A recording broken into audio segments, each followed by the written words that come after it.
Welcome back to Rishi Shanvi YouTube channel. Hi friends, ఎలా ఉన్నారు? అందరు బాగున్నారా? చూడండి, ఈరోజు మనం రసం పౌడర్ చేసుకోబోతున్నాము. అందుకు కావలసినటువంటి ఇంగ్రీడియంట్స్ ఏంటంటే పచ్చిపప్పు, కందిపప్పు, జీలకర్ర, మిరియాలు, మెంతులు, కరివేపాకు, ఎండుమిర్చి, ధనియాలు.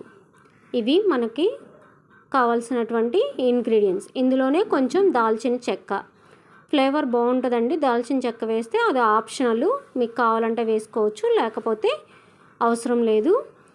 బట్ దాల్చిన చెక్క వేస్తే రసం యొక్క ఫ్లేవర్ అనేది చాలా బాగుంటుంది. చూడండి, ఇక్కడ ముందుగా మనం పచ్చిపప్పు తీసుకొని పచ్చిపప్పుని వేయించుకోవాలి.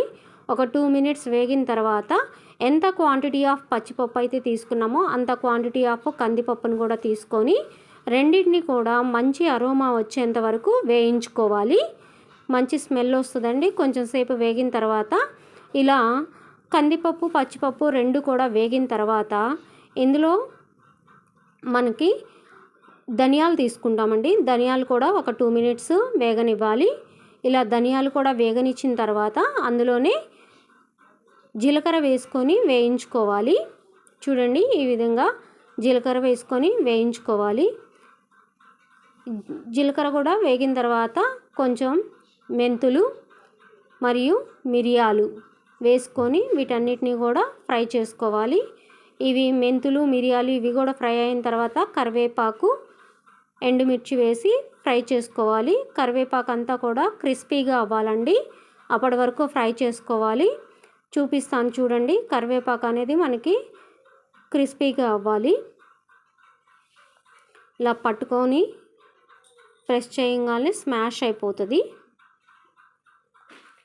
చూడండి, ఈ విధంగా అయితే మనకి రెడీ అయినట్లే. దినుసులన్నీ వేగినాయి. ఇప్పుడు స్టవ్ ఆఫ్ చేసుకొని అవి చల్లారేంత వరకు పక్కన పెట్టుకోవాలండి. అవి చల్లారిన తర్వాత ఒక మిక్సీ జార్ తీసుకొని అందులో ఈ ఇంగ్రీడియంట్స్ అన్నిటినీ వేసి అందులోనే ఒక 1 tablespoon ఆఫ్ పసుపు వేసుకొని మొత్తాన్ని ఒకసారి కుదుపుకొని